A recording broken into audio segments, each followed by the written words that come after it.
ঈদের রাজধানীর বিভিন্ন হাসপাতালের স্বাস্থ্যসেবা পরিস্থিতি জানতে শহীদ সোহরাওয়ার্দী মেডিকেল কলেজ ও হাসপাতালে রয়েছেন সহকর্মী মাহফুজা মোসলেহি। সরাসরি যুক্ত হচ্ছে তার সঙ্গে।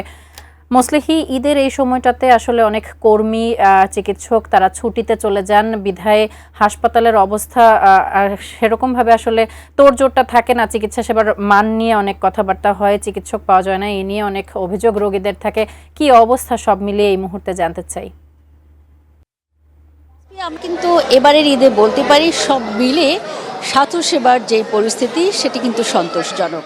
সকাল থেকে আমি রাজধানীর বিভিন্ন হাসপাতাল ঘুরেছি, বিশেষ করে শিশু হাসপাতাল কিছুক্ষণ আগে আমি ঘুরে যেটি দেখেছি। এখানে কিন্তু সরকারের যে 16 দফা নির্দেশনা স্বাস্থ্য সেবা নিশ্চিতে সেটি কিন্তু একেবারেই মানা হচ্ছে। চিকিৎসক সেখানে রয়েছেন এবং তাদের যে তৎপরতা সেটি কিন্তু অন্যবারের চেয়ে সন্তোষজনক।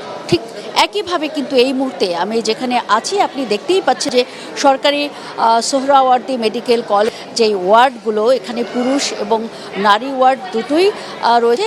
এখানে কিন্তু বহির্বিভাগ বন্ধ থাকলেও সরকারের যেই নির্দেশনা অনুযায়ী এখানে কিন্তু জরুরি বিভাগ খোলা রাখা হয়েছে এবং সব ধরনের রোগীরাই কিন্তু এই যে বিভাগ সেখানে কিন্তু ভর্তি হয়েছেন এবং তারা তাদের পর্যাপ্ত চিকিৎসা পেয়েছেন, এরকম কিন্তু সন্তোষ প্রকাশ করেছেন।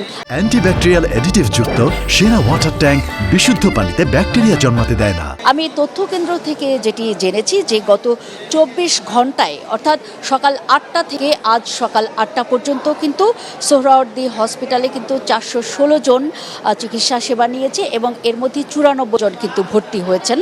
আর আজ সকাল 8টা থেকে জাস্ট এই মুহূর্ত পর্যন্ত কিন্তু 180 জন টিকিট কেটেছেন এবং তাদের টিকিট কাটার পরপরই কিন্তু তাদের মধ্যে 35 জনকে কিন্তু অতি জরুরি রোগী হিসেবে তাদেরকে ভর্তি করা হয়েছে।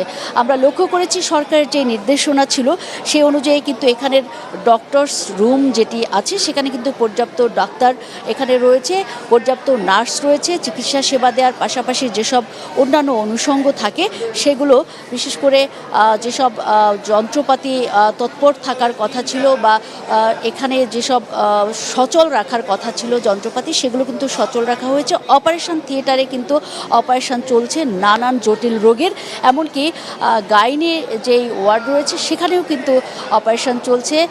বেবি যে সিজারিয়ানের বিষয় থাকে সেটিও কিন্তু নিয়মিত হচ্ছে। আর অন্য বছরগুলোতে আমরা লক্ষ্য করেছি ডাক্তার সংকটের পাশাপাশি কিন্তু একটি অভিযোগ থাকে যে আসলে এখানে সরকারের যেসব পর্যাপ্ত যেসব দেয়া থাকে ওষুধ বা ব্যান্ডেজ বা অন্যান্য যেই সরঞ্জামগুলো থাকে সেগুলোতে কিন্তু অপব্যবহার হয়।